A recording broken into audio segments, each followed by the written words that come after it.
So this is my sister, Daniela. I'm gonna explain to you the blood markers. We're gonna start with blood pressure. Blood pressure, it measures the amount of pressure your heart exerts.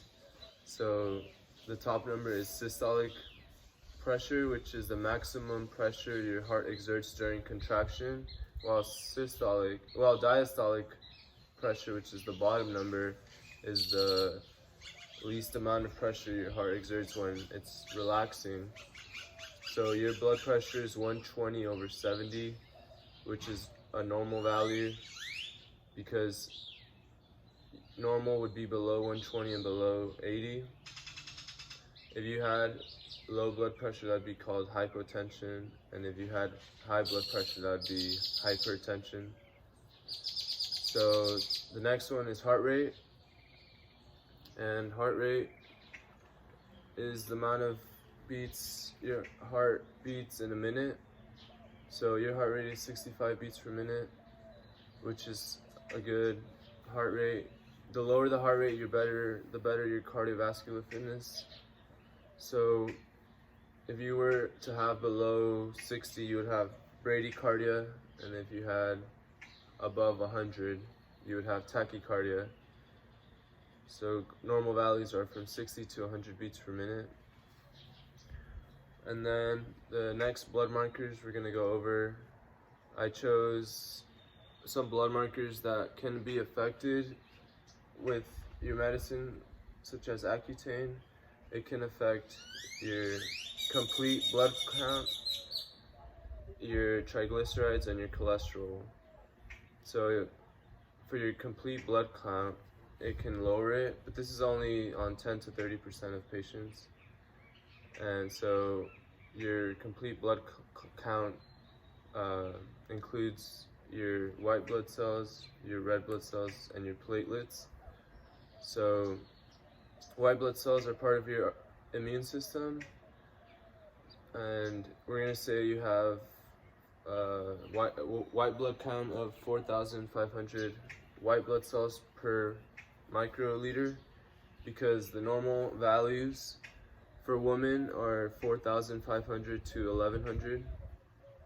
So we're gonna put you on the low end because of your Accutane.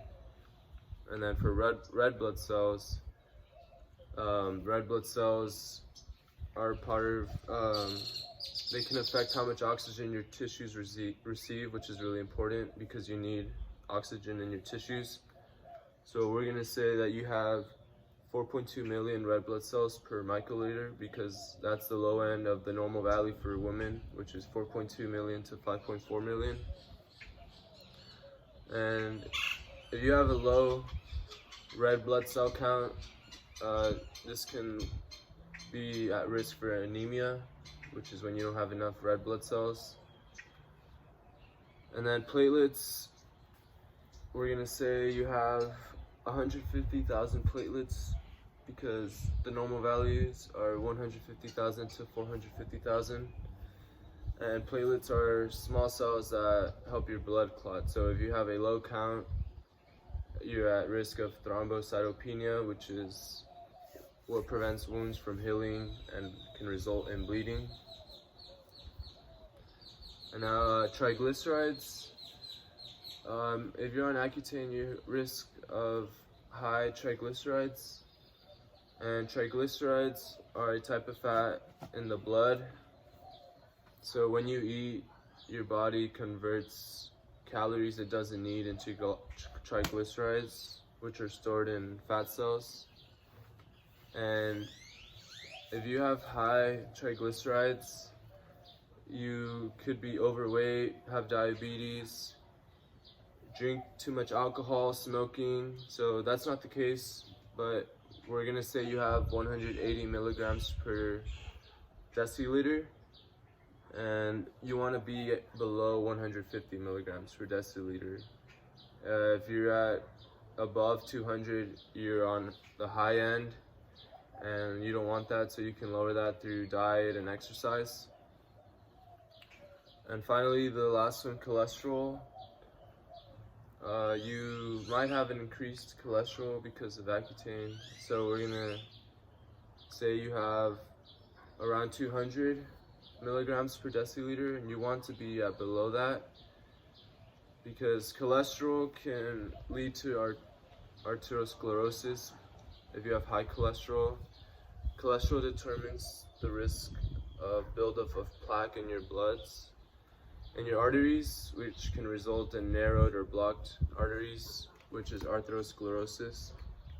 It can also be a higher risk of heart disease or stroke. So borderline high values are 200 to 239 milligrams per deciliter, and if you're above that, then you have high cholesterol. So you can just control these again with diet and exercise, which you do. Okay, thanks. you. Do you have any questions? You need 3 questions. So I wanted to ask you about my cholesterol levels. If I were to have a high cholesterol, including, besides the diet and exercise, what other lifestyle things could come into play? Like, do you think maybe stress can be a factor? Yes, stress can play a factor in cholesterol, but it's mostly if you smoke or drink, that can really higher your cholesterol as well. Some medications can also increase your cholesterol. Oh, okay. Thanks. Another question that I had, when you were mentioning some of the other risk factors of Accutane on triglycerides, is it potentially can it potentially lead to liver disease or fatty liver? Yes, triglycerides can lead to that, and also if you drink alcohol during Accutane, that can also damage your liver, which is why they recommend not to drink alcohol during Accutane. Okay. And now I wanted to ask you the last question about the blood cell count. You said something about me potentially being anemic if my red blood cells went too low. As far as that, do you recommend maybe like a supplement that I can take to help? Like maybe like iron? Would that be recommendable? Iron supplements to help my blood cell count? Iron can help increase your red blood cell count because iron is in red blood cells. So mostly iron is in hemoglobin, which is also in red blood cells. So if you increase both, then your red blood cell count can increase. So I would